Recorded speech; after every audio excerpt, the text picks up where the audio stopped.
The Spanish frigate Santa Margarita lay ahead, her once proud rigging a tattered ruin, her starboard battery nearly silenced. For over an hour we had traded broadside, our 9 powders hammering her hull, and she replied in kind. But now, as the sun dipped toward the horizon, Captain Alexander Graham gave me the order that I had long anticipated. "Mr. Harrison, prepare to board." "Aye, sir," I called, my voice barely carrying over the din. Turning to my division, I shouted, "Boarding party, with me!" Cutlasses scraped from scabbards, pistols were checked, and a grim determination settled over the men. We had the weather gauge, and the Tartar luffed close under the Santa Margarita's lee. Our grappling irons flew, and the 2 ships ground together in a shriek of protesting wood, and with a roar we surged across. I landed on the Spanish decks, amid the acid haze of burnt power, boots slipping in the blood of fallen foes. The enemy resisted fiercely, but their spirits were broken. I parried a thrust from a Spanish officer, driving him back with a cut to the arm, before he was pulled away in the melee. Muskets sparked, and the flash illuminating the chaos of combat. A Marine beside me took a ball to the chest and fell, even as another clubbed an enemy overboard with the musket stock. "Forward, lads!" I cried, cutting my way towards the quarterdeck. Captain Graham's voice carried over the din. He had ordered more men over the side and was leading them himself. Our numbers told. The Spanish fell back towards the quarterdeck, some throwing down their arms. At this point the Spaniards' colours were cut. With a nod, I lowered my blade. The surviving Spanish followed their landsmen's earlier lead, their weapons clattering to the deck. A ragged cheer rose from my men, echoed by the voices of the Tartar's crew across the rail. Santa Margarita was ours. As the British colours were raised above the Spanish ensign, I took a breath, the sting of powder thick in the air. We had won, not just by cannon, but by cold steel and the courage of the boarding party. The battle had been bloody, but tonight we held the deck.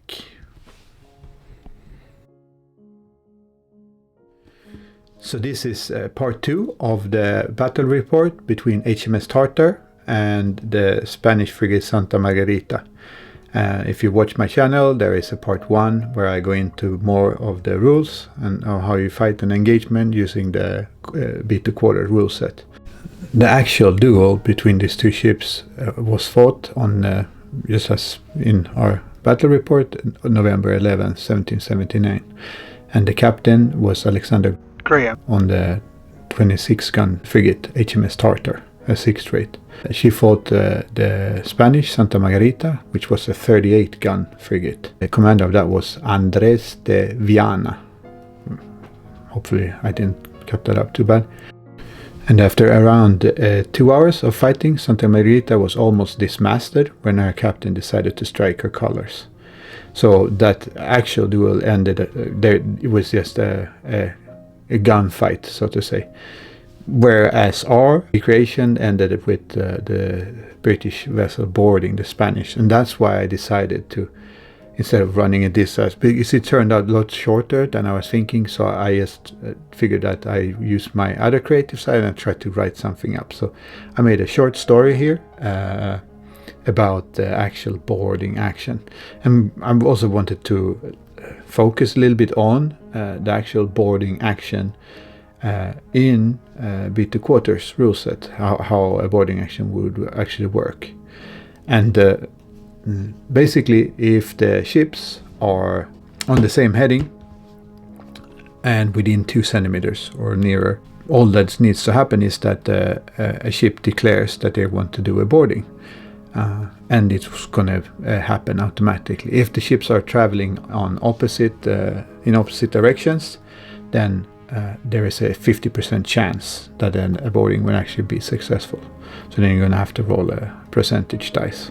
But since in our case we were traveling in the same direction, then this actual first phase, the grappling, was automatic. You're allowed to fire guns on this first turn if there is a possibility, and there weren't for any of the ships, because the actual touching of the ships was where actually no cannons would bear on either ship.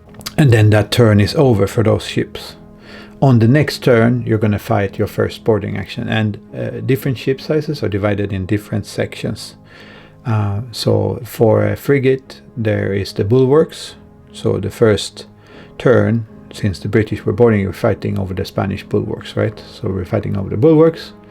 Whoever carries that moves on, and then if it would be the Spanish, you would move probably to the British bulwarks, and at that point you could choose, since no one is holding the opponent's bulwarks, you could choose to disengage. And there is different situations where that would be harder if there's wreckage and so on, but you could like try to disengage and stop the fight, and that could happen, like stave off, right?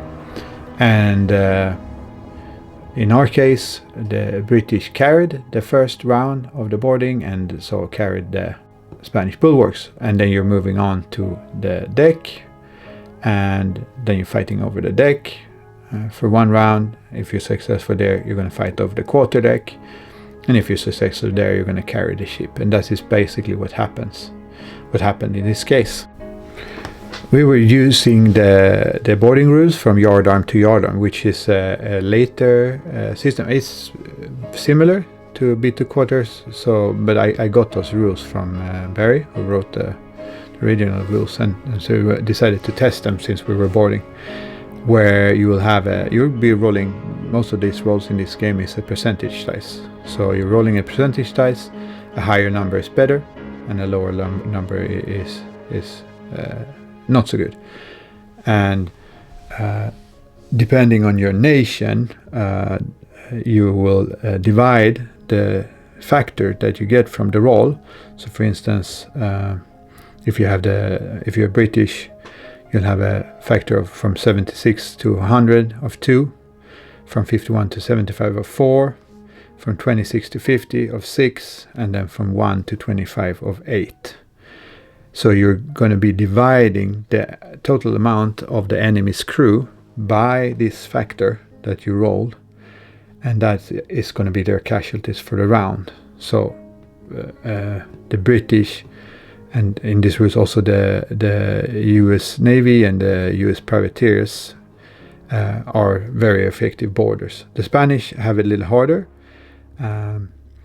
so they would have 12 from 76 to 100 at 12, 51 to 75 at 21, and then 26 to 50, 23, and then 1 to 25, 28. So and that's going to be divided. So you divide. So the best result possible would be dividing the enemy's crews by 12. Could feel like, yes, from a gaming perspective, unfair, but we are playing a game that is trying to recreate history, right? And historically, the British were better boarders, I think.